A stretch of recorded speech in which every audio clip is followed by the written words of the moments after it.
Nahuli sa Davao ang isa sa mga suspect sa pagpatay sa dalagitang si Christine Silawan na walang awang binalatan ang mukha at pinagsasaksak sa Lapu-Lapu City. Ang suspect wanted rin daw para sa kasong pagpatay sa isang matanda, bagay na hindi na niya itinanggi. Ang mainit na balita hatid ni Joseph Morong. Binalatan ng muka at tadtad ng 30 saksak ang 16 na taong gulang na si Christine Lee Silawan na matagpuan itong Lunes ng umaga sa isang bakanteng lote sa Lapu-Lapu City, Cebu. Nawawala rin ang kanyang lalamunan at dila. Sa gitna ng paghahanap sa mga nasa likod ng karumal-dumal na pagpatay kay Christine, umakyat na sa 2 milyong piso ang pabuya sa sino mang makatutulong sa pag-aresto sa suspect. Maging ang Pangulo nagbanta sa gumawa ng karumal-dumal na krimen sa Dalagita. Information na na-receive ng mga civilian is through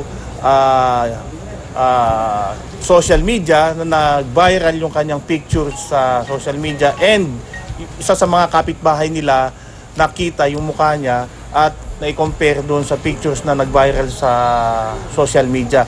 Kaya yun yung naging reason na tumawag sila. Alas 5 ng hapon kahapon, sa bisa ng warrant of arrest na aresto ng mga otoridad sa Davao City ang isa sa mga suspect na si Jonas Bueno, 32 taong gulang. Ini-establish talaga namin na one and the same person yon, and we have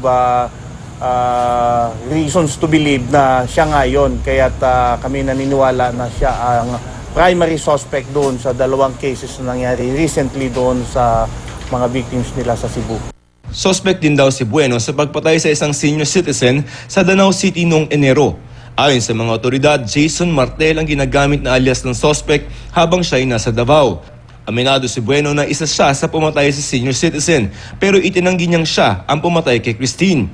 2 linggo lamang raw siyang namalagi sa Lapu-Lapu City at nagtrabaho roon bilang construction worker. Kasama pa raw niyang bumiyahe mula Cebu ang kanyang asawa at anak. Yun yung subject ng aming follow-up investigation para ma-establish namin kung paano talaga sila nakarating dito sa Davao City, because hindi namin pinaniniwalaan lahat ng kanilang sinasabi as of now dahil very inconsistent yung kanilang mga statement. Tumanggi magbigay ng pahayag sa harap ng kamera ang suspect na nakatakdang ilipat sa Cebu para humarap sa korte. Inatasan din ng Department of Justice ang NBI para magsagawa ng investigasyon at case build-up at direkta itong i-report sa tanggapan ng kalihim. Joseph Morong, GMA News.